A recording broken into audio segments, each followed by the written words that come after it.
United States President Donald Trump has decided to close the US Department of Education, the government agency that manages billions of dollars for schools, colleges, and research programs.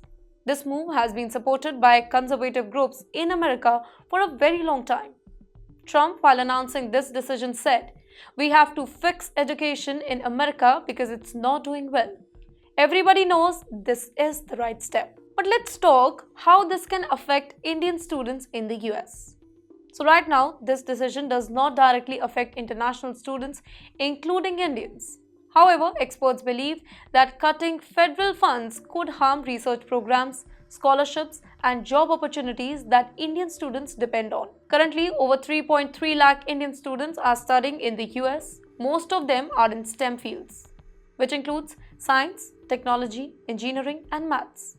The US is the top choice for Indian students because of its world-class universities and job-friendly visa policies.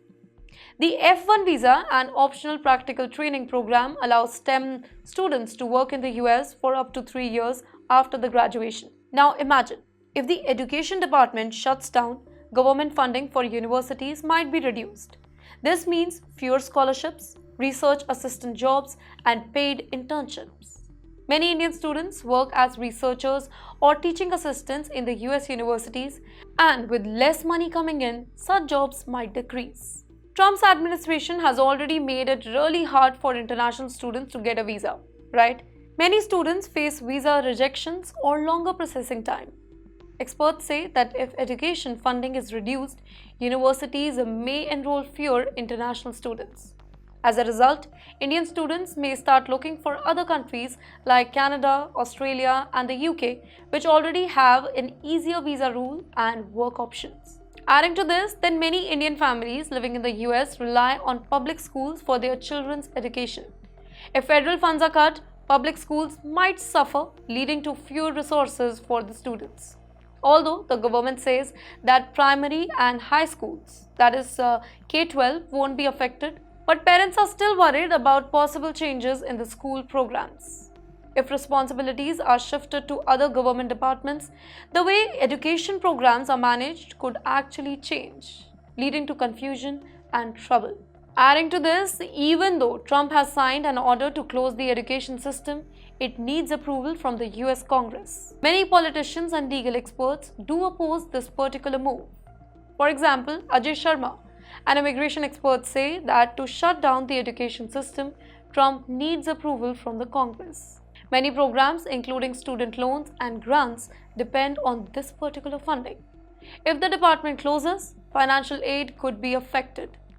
Then, a group of 21 attorney general has already filed a lawsuit against Trump to stop this from happening. Many universities have criticized this particular decision too, as they depend on federal funding for various programs.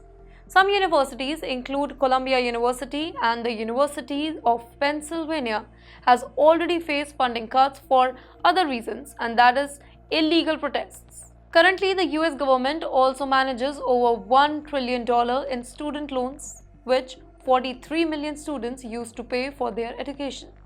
Many are now worried about loan repayment and debt forgiveness program. So, in the end, while the shutdown of education system will not immediately affect Indian students, its long-term effect can be very serious. Scholarship programs, visa policies, and job opportunities may change, making it harder for Indians to study and work in the US. Many experts believe that this decision will face legal challenges and it will not happen quickly. However, it has already created uncertainty for students and universities. As things develop, Indian students planning to study in the US should keep an eye on visa rules, financial aid options, and alternative study destinations like Canada and Australia.